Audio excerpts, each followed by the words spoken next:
Today I'm going to be reviewing Maryellen's birthday dress. And I'm going to be going over the different categories. So first I'm just going to show you all the pieces laid out. And then I'm going to be going over the categories of how historically accurate this is, because obviously this is a beef. And then I'm also going to be going over the categories of how convenient this is for like what a doll would wear this to, basically. I'm going to be going over price, like just is this reasonable like to wear? I'm going to be going over like any special features, like anything that stands out. First I was just going to apologize because I probably say like too much, and now we're just going to look at the actual dress. Sorry, I have stuff on my hand. So it has like this ruffly stuff up here, which is basically like the dress is like really smooth. It's almost like satiny or silkish. So like it just feels really nice. And then there's like this ruffle, which is like what's this called? Okay, wait. This is like what you lay over. It's like mesh. That's what it's called. So this has more mesh above the satin. And then it has like those little things like it has up here, and then it has like a belt with a flower on it and with these ribbons coming down. Next has these shoes, which when you see them, you almost think like these like are like would be like a ruby red or something. It's just like the style. Like whenever you see shoes like with little bows, like 50s style, you would think they would be red, but no, they're actually like pink, and like it kind of tricks your eyes. Like I'm like, these are red. No, they're off red. Oh no, it's all wrong. Wait, but they match the dress. So there's actually nothing wrong with these shoes. They are the right color. They do match the dress and the bow quite well. Except the only thing that's odd is the white thing. This is like, and also this is like stained. Where? Focus. There's like a stain. Like, is anybody else seeing that? I was getting a better look, but there's like also a stain over here. Maybe it's supposed to be like that. But I mean, like, if there's going to be a polka dot, like, they're just kind of, like, in random places. But, yeah. And then the headband is the same color as the dress. It's, like, basically, like, the same color as the belt. So now I'm going to put it on Maryellen, and I have to cut this giant tag off. Okay, guys. So now we're going to start the historical accuracy section. So speaking, of like the dress. Okay, so the style is historically accurate. These shoes are really historically accurate. 50s, they totally look like that. The headband, I mean, like, it's a pretty generic headband, so obviously it can go with this. The style of the dress is historically accurate. What's not historically accurate, however, is, in fact, the color. I'm going to insert a picture somewhere. So anyway, this is what the dress looked like that they based Maryellen's dress off, and it looks like a lot different. Like, the design is the same, except for, of course, the flower, but, like, you can see where I'm coming from. It's, like, totally different colors. Well, the prom dress was, like, I think it was, like, white with a pink bow or something like that. Well, that's not a bow. That's a flower. That flower looks very modern. That flower does not look like it's from the 50s. If that was from the 50s, there'd be a bow.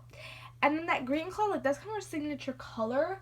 Like, the one problem with Be Forever is, like, when they redid the dolls, they kind of, like, made each of them have, like, a signature color. Like, Rebecca, like, purple, like, her bed used to be pink, it's purple. Her mean outfit is still historically accurate, but the color is not, like, so, the problem with Be Forever is they're keeping the dresses, trying to make them look like they're from that time period, but the colors, they're like, oh, let's change the colors, make it jazzy, so that it matches this doll.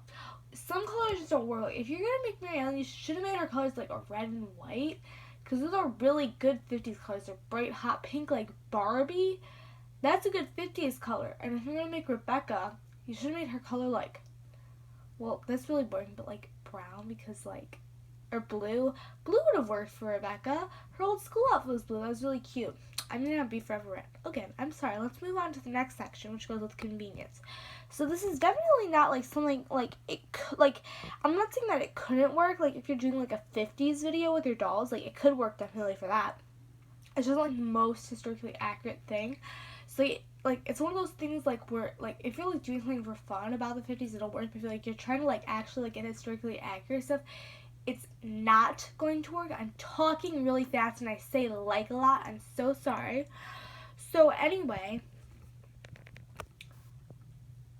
what this dress is good for, and which I thought when I saw it, and the reason I want it is it looks like something from a fairy tale, like just like not the shoes really, but like the dress itself kind of reminds me of like fairies, and would be very good for like just like a video or like a series that has to do with fairies. Okay, but it's like when I was little.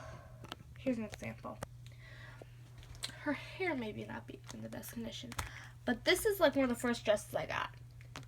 It attracted my attention. This attracted my attention. Do you see the similarities? Well, my favorite color wasn't blue when I was a kid. This is actually like, this dress I like even better than this dress, just saying. But that's what really attracts my attention. Like magical looking things. Like before I started YouTube, let's just say I had a lot of historical stuff, a lot of like fancy dresses, and a lot of like everyday clothes. So that's kind of the problem with me. But for convenience, it's really good for like not like necessarily like modern stuff, but like stuff that's like out there, like fictional. Okay, now on to the next category, which is the money. It's listed as, wait, let me see. So it is $34. And it includes a dress, headband, and shoes. Everything that I'm showing you here. Not the chair. The chair is for decoration. Now it's really good material. I will say that because sometimes they make like really expensive and it's like all plastic. Like the shoes are like vinyl. Like it's good material. So I guess it's a pretty reasonable price.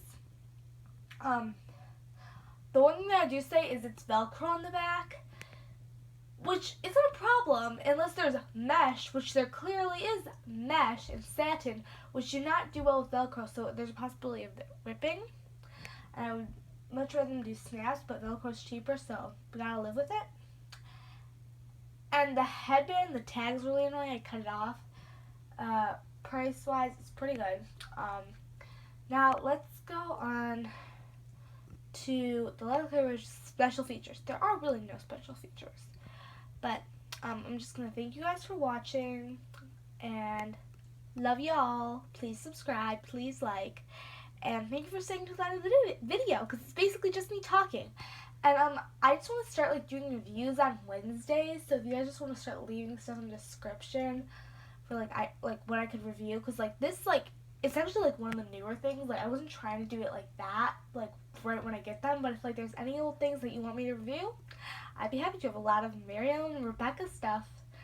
I have some Carolyn stuff, some Josefina stuff, but I really like the Maryellen and Rebecca stuff like a lot.